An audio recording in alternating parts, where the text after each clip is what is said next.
मालिक के नाम की महिमा का पता चलता है सुमरन भक्ति इबादत से। जब उसके तमाम गम चिंता परेशानियां दूर हो जाती हैं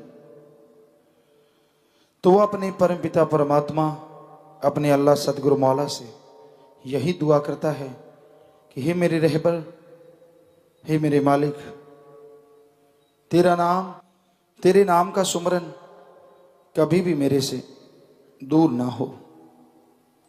जो लज्जत, जो नज़ारा मालिक के नाम में मिलता है वो अनमोल है, कहने सुनने से परे है, महसूस किया जा सकता है, अनुभव हो सकता है, लिख बोल के बताना बड़ा ही मुश्किल है। उसमें जो नशा है, जो लज्जत है, जो खुशी है, वो शब्दों की मोहताज नहीं है। कोई भी शब्द उन्हें अपनी गिरफ्त में नहीं ले सकते। लिखने बोलने बताने से परे की बातें हैं। कई सज्जन कहते हैं ऐसे कैसे हो सकता है। जो चीज हम देख लेते हैं, जो हमें महसूस होती है, हम लिख बोल के बता सकते हैं। तो क्या आप बता सकते हैं सूरज किस जैसा है, चंद्रमा किस जैसा है? सूरज की तुलना नहीं होती, क्योंकि आपके पास सूरज जैसा कोई दूसरा नहीं है। कोई दूसरा हो तो तुलना करते हैं। कोई भी खूबसूरत है, उससे तुलना की जाती है, यार ये उस जैसा है।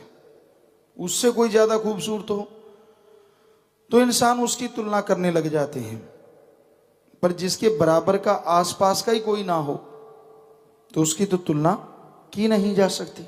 अब सूरज के बराबर का तो क्या आसपास का भी कोई नहीं। हालांकि ब्रह्मांड में लाखों चंद्र सूरज हैं, सैकड़ों चंद्र सूरज हैं, लेकिन वो दिखते तो नहीं है ना। तो उसी तरह मालिक के उस प्यार की, मोहब्बत की जो खुशी है, जो लज्जत है, उसकी आवाज सुनने में जो मजा है, तो उसकी आवाज का, उसके दर्श दीदार का किससे तुलना की जाए? क्योंकि वो तो एक था, एक है, एक ही रहेगा। उस जैसा कोई है ही नहीं, तो इंसान तुलना नहीं कर सकता। इसलिए ये लिखा गया कि कोई शब्द ही नहीं मिलते कि मालिक के गुणगान लिख के, बोल के बताए जा सके। बस एहसास है, एक अनुभव है, और वो अनुभव ऐसा लज्जतदायक है, ऐसा परमानंद देता है जिसकी कोई तुलना नहीं है, बेजोड़, कोई जोड़ नहीं, कोई बराबर का नहीं। और हैरानी ये है, वो परमानंद, वो लज्जत, वो हरी रस, वो अमृत, वो आबो हयात आप सबके अंदर लबालब भरा है। अपने मन जालिम से लड़ना सीखो। किसी इंसान से लड़ना, पीर फकीर से लड़ने से कुछ होने वाला नहीं है, जब तक आप अपने मन से नहीं लड़ते। कई बार इंसान को होता है, कमियां खुद में होती हैं, दोष अपने गुरु को, संत पीर फकीर को दे देता है। बड़ा आसान काम है, क्योंकि गुरु ने कौन सा कुछ कहना है। पर ऐसा कर करके आप रूहानियत से लाखों किलोमीटर दूर चले जाते हैं। बहुत दूर यहां से खुशियां दूर हो जाती हैं।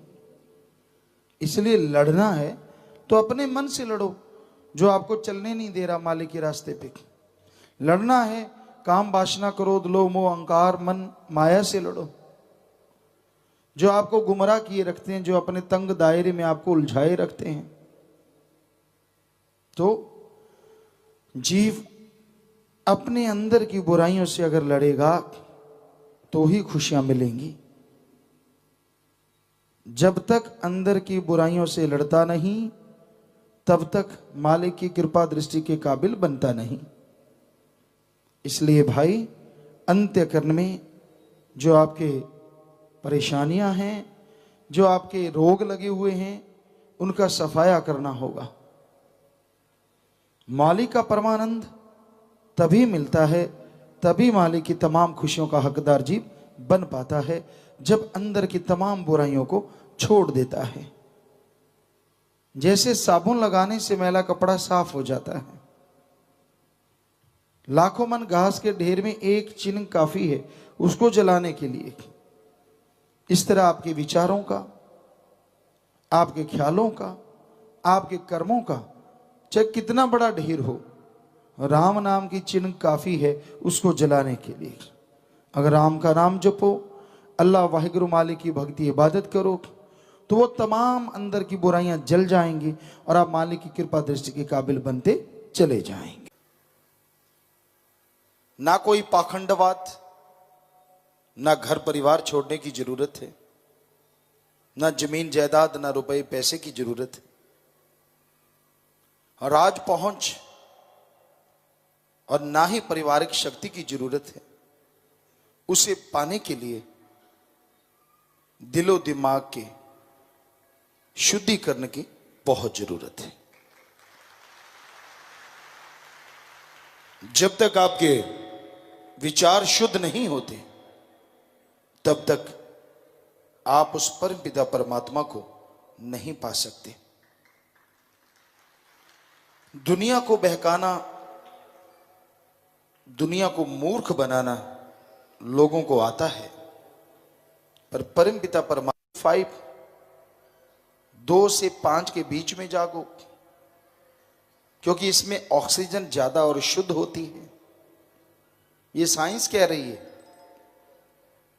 फिर मेडिटेशन पे बैठो, मेडिटेशन से ही विल पावर बढ़ता है, और जिनके अंदर विल पावर होता है, सक्सेस उसके कदम चूमा करती है।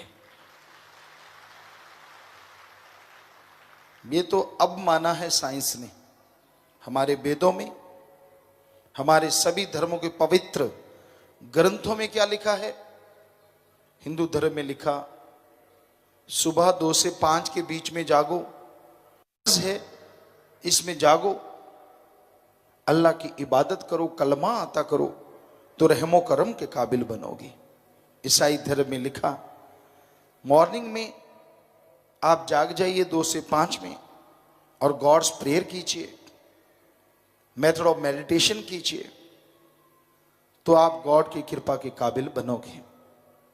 तो हजारों साल पहले हमारे धर्मों में जो लिखा गया, अब साइंस उसे फॉलो कर रहा है कि सुबह 2 से 5 में जागो, क्योंकि इसमें ऑक्सीजन ज्यादा और शुद्ध होती है। मेडिटेशन करने से आपका विल पावर बढ़ता है। यही बात धर्मों ने हजारों साल पहले कही है। तो धर्म महाविज्ञान है, पर धर्मों को धर्म की तरह कोई पढ़े, खुले विचारों से, शुद्ध विचारों से, ओपन माइंड, नैरो माइंडेड नहीं होना चाहिए। कोई धर्मों को पढ़े तो बेइंतहा खुशियां मिलती हैं, खुशियों का खजाना मिलता है। तो आप अपने घर परिवार में खुशियां ला सकते हैं, अपने शरीर में तंदुरुस्ती ला सकते हैं। सुमरन, आपको गुस्सा बहुत आता है, आपका दिमाग में हमेशा कोई ना कोई नेगेटिव चलता रहता है, आप अपसेट हैं, आप शाम को याद करते हैं, सुबह भूल जाते हैं, आप अस्थमा के मरीज हैं, आप हमेशा उचाट रहते हैं, काम धंधे में मन नहीं लगता, चिड़चिड़ापन, कोई छेड़े तो यूं लगता है अनजाने में बिजली की तार पे हाथ लगा दिया, करंट मारते हो। अगर ये सब बातें आप में है तो आप प्राणायाम के साथ सुबह शाम घंटा घंटा सुमन करो। आप 20 दिन ही करके देख लो, हम आपको गारंटी देते हैं ये चीजें या तो हट जाएंगी या इनमें बहुत बड़ा भारी बदलाव आ जाएगा। हिंग लगे ना पिटकरी रंग चोखा आवे, आपसे कोई पैसा नहीं लेना, आपके धर्म जात मजहब में दखल नहीं देना, कोई कपड़े नहीं बदलवाने, आप करो तो सही।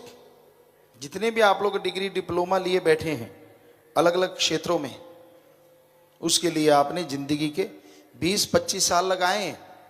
तो फिर भगवान के लिए क्या 25 दिन नहीं लगा सकते? इससे कम टाइम और कितना को, घंटा सुबह घंटा शाम, सारे विचार शुद्ध हो जाएंगे।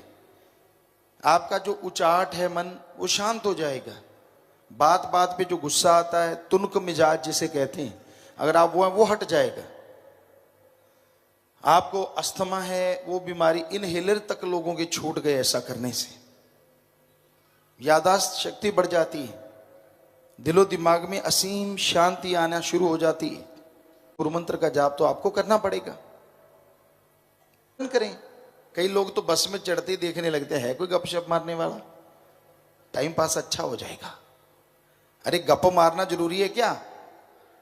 बैठते ये क्यों नहीं सोचते यार अच्छा कोई नाम मिले तो राम का नाम जपेंगे, भगवान से खुशियां लेंगे, ये क्यों नहीं सोचते? टाइम भी बढ़िया पास होगा और हो सकता है पहाड़ जैसा कर्म, कोई एक्सीडेंट होने वाला, भगवान का नाम जपने से वो भी आपका कट सकता है। पहाड़ जैसे कर्म को कंकर में बदल देता है ईश्वर का नाम। कितना बढ़िया है। साथ में सफर अच्छा, साथ में खुशियां खुशियां। तो आप करना नहीं चाहते ईश्वर के नाम का जाप, वरना ये तो भ्रम है कि मेरे पास टाइम नहीं, मुझे टाइम नहीं मिला, फलाना है ढिंकड़ है। कहीं बिल्कुल खाली होते तो भी सुमरण नहीं करते। चक चक चक चक सारा दिन चलती रहती जी लोलो माई जुबान, बिल्कुल परवाह नहीं करते।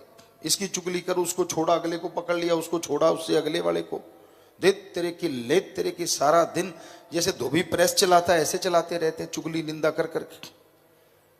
क्यों नहीं टाइम आपके पास सुमरण के, भक्ति के लिए? क्यों नहीं करते सुमरन, क्यों नहीं करते भक्ति? भाई परेशान होते रहेंगे, कर्मों का बोझ उठाते रहेंगे।